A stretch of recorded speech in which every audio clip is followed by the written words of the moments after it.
नमस्कार, आप देख रहे हैं जानो दुनिया। मैं हूं आपके साथ हर्षिता। आइए करते हैं खबरों से शुरुआत।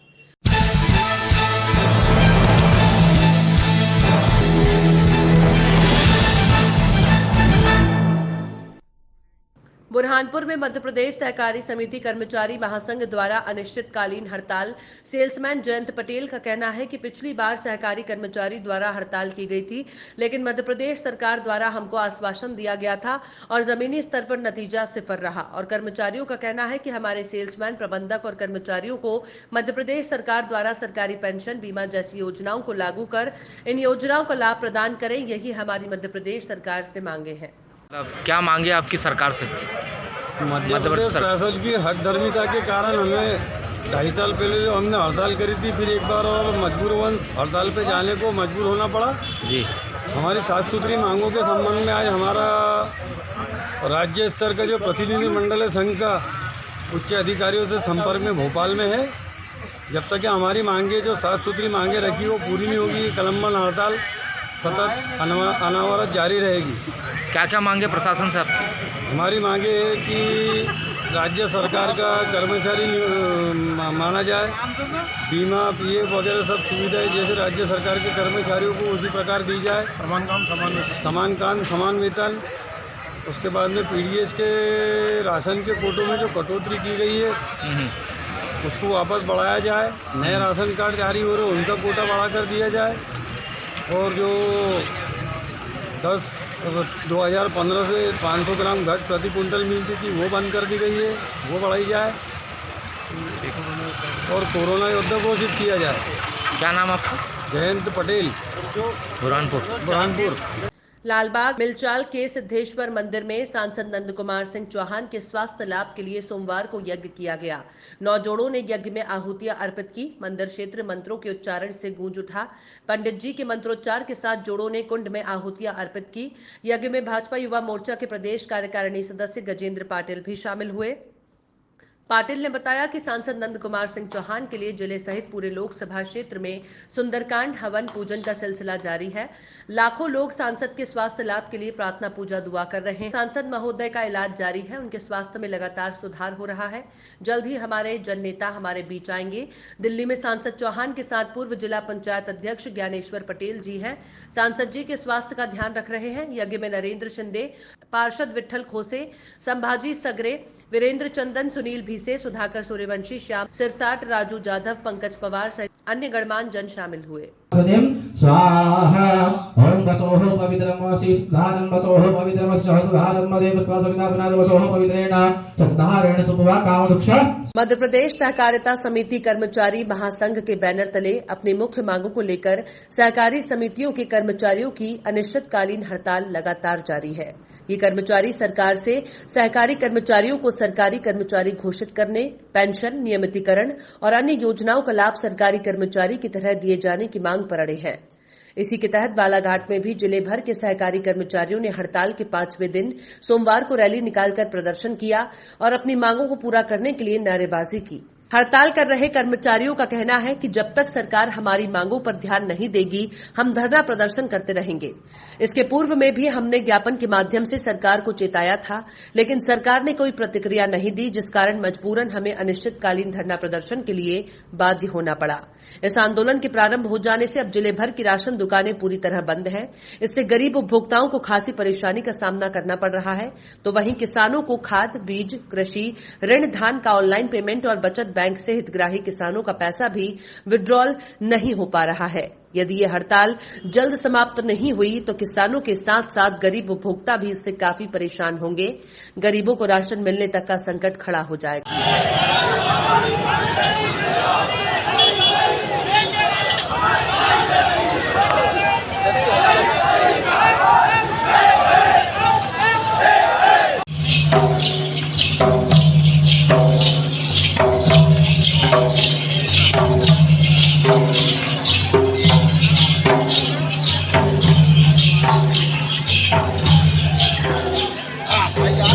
पनिका समाज को संपूर्ण मध्य प्रदेश में अनुसूचित जनजाति में शामिल करने की मांग को लेकर mission new India Narendra Modi Vichar मंच के राष्ट्रीय उपाध्यक्ष और संत गुरु कबीर आश्रम समिति के संरक्षक सूरज बमरे और पनिका समाज के जिलाध्यक्ष और mission new India Narendra Modi Vichar मंच के प्रांतीय सचिव सेवानिवृत्त महाप्रबंधक गोविंद हीरा दास मांगरे, पनिका समाज के समाज सेवी प्रेस महासंघ के प्रांतीय अध्यक्ष गणेश खैरवार के नेतृत्व में बेहर अनुविभागीय अधिकारी को प्रधानमंत्री नरेंद्र मोदी, आदिम जाति केंद्रीय कल्याण मंत्री भारत सरकार, प्रदेश के मुख्यमंत्री शिवराज सिंह चौहान और महामहिम राज्यपाल मध्य प्रदेश शासन के नाम ज्ञापन सौंपा गया। ज्ञापन में पूर्व सरकार पर पनिका समाज के साथ भेदभाव करने का आरोप लगाते हुए लिखा है कि पनिका समाज के साथ पूर्व सरकार ने भेदभाव करते हुए मध्य प्रदेश के 8 जिलों में पनिका समाज को अनुसूचित जनजाति में शामिल किया है, जबकि जिन जिलों में पनिका समाज की बाहुल्यता है उन जिलों में आज भी पनिका समाज पिछड़ा वर्ग में आता है, जिससे इन जिलों में पनिका समाज अशिक्षा, बेरोजगारी और गरीबी का जीवन जीने के लिए विवश है। सर, आप क्या लिखते हैं पूरा? Suraj Brahme, mission new India Narendra Modi Vichar Manch से राष्ट्रीय उपाध्यक्ष हूँ। जी, आप यहाँ पर किस विषय में आए थे? आज क्या है कि सतगुरु कबीर आश्रम समिति यहाँ पे एक स्थापित हुआ है जी, काफी दिनों से संचालित है, 20 वर्षों से जी। और जो पनिका समाज है जी, वो बहुत दिनों से पनिका समाज को अनुसूचित जनजाति में शामिल करने की मांग करते आ रहे हैं जी।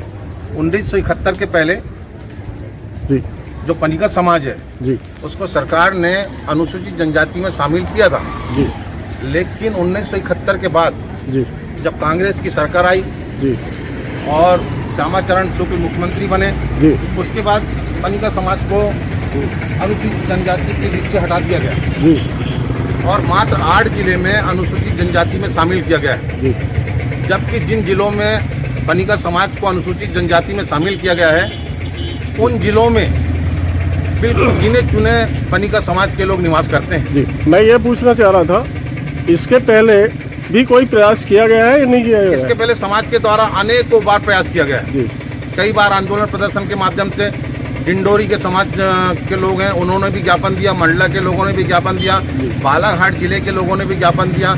शासन प्रशासन को लगातार इस बात से अवगत कराया जा रहा है कि पनिका समाज को अनुसूचित जनजाति में शामिल किया जाए, लेकिन आज तक सरकार ने कोई ध्यान नहीं दिया।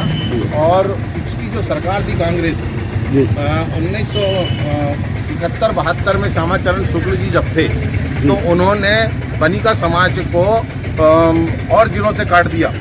ऐसे जिले हैं जहां पे पनिका समाज की बहुलता है, जैसे बालाघाट जिला पनिका समाज बाहुल क्षेत्र है, मंडला जिला पनिका समाज बाहुल क्षेत्र है, डिंडोरी पनिका समाज बाहुल क्षेत्र है। निरंजनी अखाड़े के महामंडलेश्वर श्री राम जन्मभूमि निर्माण संत उच्चाधिकार समिति के सदस्य, विश्व हिंदू परिषद केंद्रीय मार्गदर्शक मंडल के सदस्य और मध्य प्रदेश गौ संवर्धन बोर्ड के अध्यक्ष श्री श्री 1008 श्री महामंडलेश्वर स्वामी अखिलेश्वरानंद गिरी जी महाराज का आगमन मानपुर नगर में दिनांक 8 फरवरी दिन सोमवार को हुआ, जिसमें मानपुर नगर के सभी श्री राम भक्तों ने फूल माला नारियल भेंट कर दर्शन किया और उनके मुखारविंदों से अयोध्या में बन रहे श्री राम मंदिर निर्माण के लिए समर्पण के बारे में बताया कि यहाँ कोई चंदा नहीं, ना ही दान है, व्यक्ति अपनी स्वेच्छा से समर्पण करे, श्री राम मंदिर निर्माण में सहायक बन सके। महाराज जी जो स्वयं राम सेवक बन पूरे प्रदेश में हिंदू और सनातन धर्म प्रेमियों से कहा कि हम और आप सौभाग्यशाली हैं कि ये मौका मिला है। नवज्योति हिंदी और इंग्लिश मीडियम विद्यालय मानपुर में संबोधन किया तो जितने व्यक्ति थे सब भावुक होकर श्री राम की कथा सुनने लगे। मानपुर में श्री राम जी के अनन्य भक्त मौजूद रहे, जिसमें हरीश विश्वकर्मा, महेंद्र तिवारी, नीतीश ओझा, अरुण चतुर्वेदी, रसिक खंडेलवाल, कुलदीप गुप्ता, मुकेश तिवारी, नागेंद्र पटेल, पुष्पा तिवारी, डॉक्टर मिश्रा, रोहित प्रसाद जी, उदय नारायण तिवारी, सुरेश तिवारी, प्रदीप विश्वकर्मा मौजूद रहे। उनके सहयोग से बनेगा, तो जिसका जो सामर्थ्य है वो राम जी के लिए निधि समर्पण करें और प्रामाणिकता पूर्वक इस निधि को हम रामलला जी के खाते में जमा करवा रहे हैं। और ये मंदिर इसमें हम देश के सभी गांव में जा रहे हैं। 6 लाख गांव में रहता है भारत, लगभग कोशिश ये है कि हम इन गांव में पहुंच जाएं। तो छोटी छोटी टोलियां बनाई गई हैं, उन टोलियों के माध्यम से आह्वान करने के लिए हम निकले हैं। बीच में पकड़ लिए गए तो इतने बच्चों को संबोधित कर दिया, आप दुनिया को दिखा रहे हो, बहुत अच्छी बात है। इसमें आपका भी योगदान है, इलेक्ट्रॉनिक और प्रिंट मीडिया भी हमारे स्वर में स्वर मिला रहा है, इसके लिए बहुत बहुत धन्यवाद। जी जी जी। साधु संतों के आगमन से भक्तिमय हुआ राज कपूर ऑडिटोरियम। प्रतिभा सम्मान समारोह में साधु संतों ने गुरुकुल की रीत याद दिलाई। अखिल भारतीय ब्राह्मण समाज के द्वारा मेधावी छात्र छात्राओं के सम्मान समारोह का आयोजन राज कपूर ऑडिटोरियम में कराया गया। इस पूरे कार्यक्रम में दूर दराज से आए हुए साधु संतों ने बच्चों को आशीर्वाद देकर उन्हें शिक्षा और गुरु शिष्य संबंध को याद दिलाया। कार्यक्रम अवसर पर अखिल भारतीय ब्राह्मण समाज के पदाधिकारियों के साथ पूर्व विधायक लक्ष्मण तिवारी सहित कई वरिष्ठ समाज सेवी और कार्यकर्ताओं की भीड़ देखी गई। कार्यक्रम अवसर पर दूर दराज से आए छात्र छात्राओं का सम्मान किया गया। साथ ही कई वरिष्ठ जनों का भी सम्मान मंच से किया गया। पूर्व विधायक लक्ष्मण तिवारी ने कहा कि ब्राह्मण समाज का रचयिता होता है। आज इस मंच में हम अपने समाज के सभी धर्म और जाति के होनहार बच्चों का सम्मान कर रहे हैं। इस आयोजन से न सिर्फ बच्चों का हौसला बुलंद होगा, बल्कि अपने हौसलों से ये बच्चे आने वाले भविष्य में देश की उन्नति का आधार बनेंगे। कार्यक्रम के दौरान मंचासीन साधु संतों को परसू भेंट कर भगवान परशुराम के जयकारों से राज कपूर ऑडिटोरियम गुंजायमान रहा। रीवा से अविनाश तिवारी की रिपोर्ट।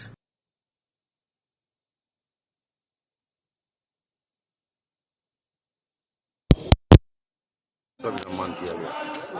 हमारा समाज का मानना है कि बच्चों को प्रोत्साहन करेंगे तो बच्चे बहुत आगे जाएंगे और 85-90 के ऊपर जो बच्चे हों देश के भविष्य हैं। हमने एक छोटा सा प्रयास, एक छोटी सी कोशिश की है कि बच्चों को प्रोत्साहन दें, वो आगे जाने के लिए अपनी कदमों का हम प्रयोग करें। हम उम्मीद करते हैं कि हमारे इस कदम से बच्चों में उत्साहवर्धन होगा तो देश के लिए काम करेंगे। कितने % से ज़्यादा लोगों को सम्मान दिया गया है? 85-90 के ऊपर बच्चों को दिया हमने। काफ़ी साधु संत भी ऊपर जो है हमने टैब बांटे हैं, 5 बच्चों को टैब दिया है। कुछ वरिष्ठ जनों को भी सम्मान किया गया है। वरिष्ठ जनों को भी सम्मान किया गया है। बहुत सारा चल रहा, कार्यक्रम चल रहा, सम्मान हो रहा। अभी बच्चों को सर्टिफिकेट भी बांटे जा रहे हैं। कुछ साधु संत भी आए थे। साधु संत भी आए थे, चित्रकूट के साधु संत आए थे, प्रयागराज के आए थे, उनका भी सम्मान किया गया। उनका भी आशीर्वचन को सुना गया। ब्राह्मण समाज का जो काम है वो ब्राह्मण समाज कर रहा है। हम उम्मीद करते हैं कि हमको इस तरीके से सहयोग और आशीर्वाद सबका मिलता रहेगा। जी कैसा लग रहा है? जी हमें बहुत खुशी हुई, हमें बहुत हर्ष हो रहा है। हमारा किसी ने सम्मान किया। किसमें आपको सम्मान आज किया गया है? जी 12th क्लास में हमें 87.6% मिले थे, उसके हमें सम्मान दिया गया है। कौन से विद्यालय में पढ़े हैं? केंद्रीय विद्यालय में। आज आप सम्मान पाके कैसा महसूस हो रहा है? कैसा महसूस? हमें बहुत खुशी हो रही है और हमें बहुत गर्व महसूस हो रहा है। हमें सम्मान में प्रमाण पत्र मिला है, डायरी मिली है, पेन मिली है और हमारा काफ़ी सम्मान किया गया ब्राह्मण समाज द्वारा। हमें बहुत खुशी हो रही है। क्या नाम है आपका? अमन पांडे। आगामी युवाओं को क्या संदेश देना चाहेंगे जो अभी युवा छात्र हैं? हम युवा छात्रों को ये संदेश देना चाहते हैं कि वो मेहनत करें और आगे बढ़ें और खूब पढ़ें। जबलपुर के पुरवा झंडा चौक में शिवसेना प्रत्याशी शैलू पटेल द्वारा श्रीमद् भागवत कथा का आयोजन किया जा रहा है। भागवत कथा में दूर दराज के लोग भागवत कथा सुन पुण्य लाभ कमा रहे हैं। भागवत कथा 8 वर्ष की कथा वाचिका कृष्ण नंदनी द्वारा की जा रही है, जिनको देखने और उनके मुख से कथा सुनकर श्रद्धालु मंत्रमुग्ध हो रहे हैं। कथा वाटिका कृष्ण नंदनी ने बताया कि वृंदावन से आई हैं और उनके पिता ने उन्हें श्रीमद् भागवत कथा का पाठ करना सिखाया है और वो अभी तक 10 से 11 कथाएं कर चुकी हैं।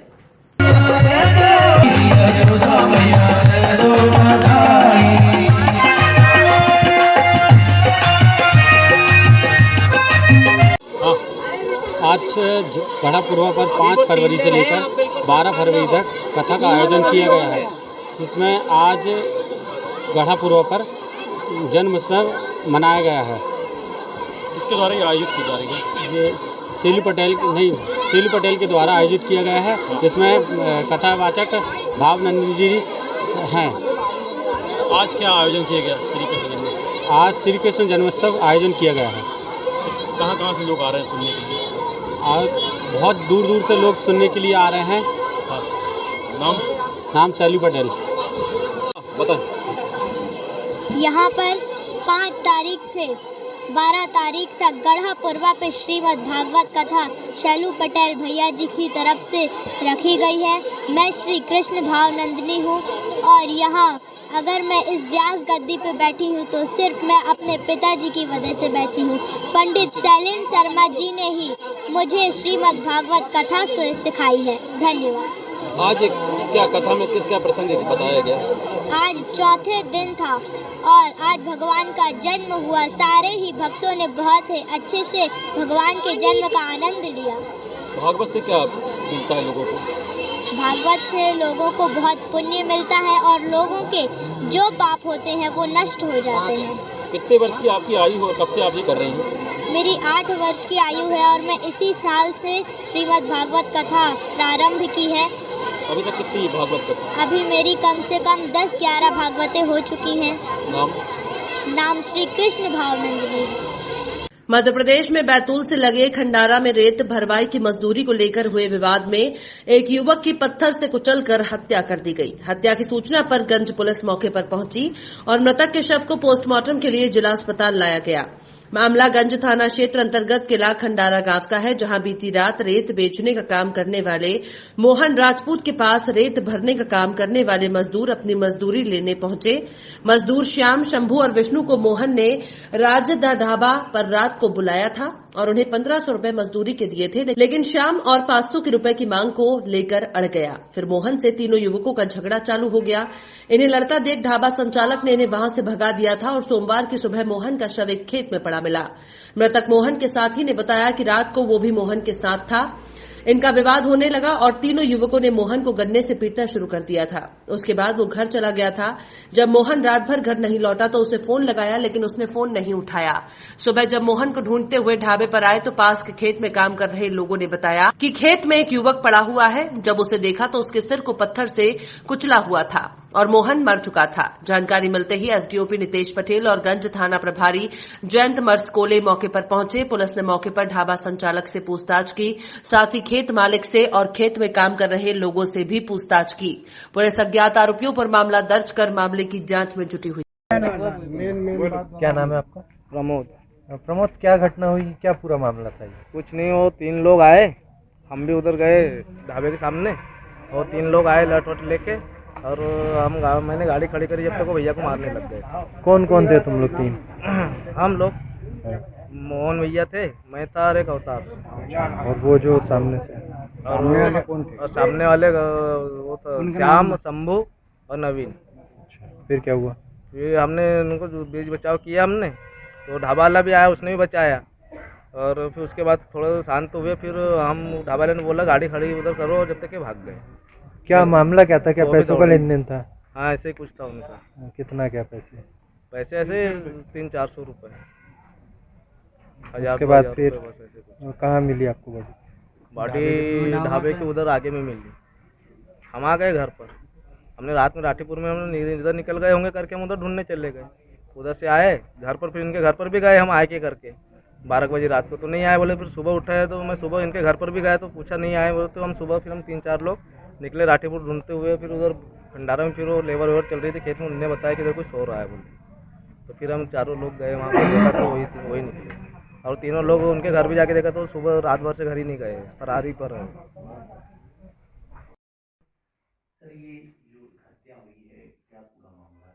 ये पुलिस को सुबह 9 साढ़े 9 बजे सूचना मिली कि किला खंडारा में रोड से सटा हुआ एक खेत छोड़ के दूसरा खेत है, जहाँ पर मृतक अवस्था में एक व्यक्ति पड़ा हुआ है।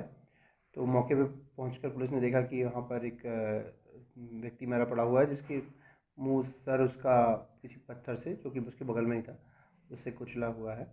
तो उसके बाद से ही पुलिस पूरे मामले की जांच में जुटी हुई है।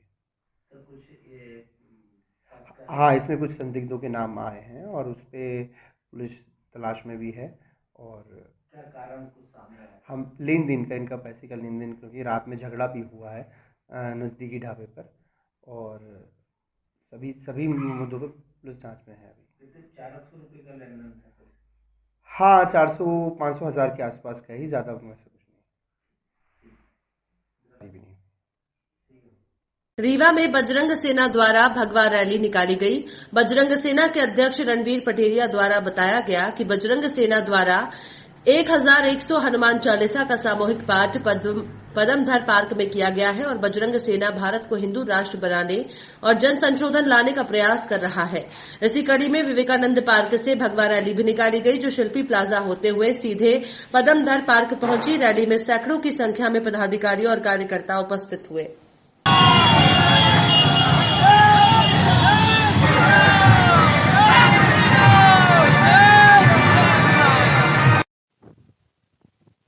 कोरोना वायरस नगर निगम की सफाई करनी थी, जिन्हें अनदेखा किया गया था। राष्ट्रीय अध्यक्ष महोदय, राष्ट्रीय सचिव महोदय और राष्ट्रीय सांसद महोदय के हाथों से उन्हें उनका सम्मान किया जाएगा। ये कार्यक्रम है, आप लोगों से अनुरोध है कि सही करते रहें।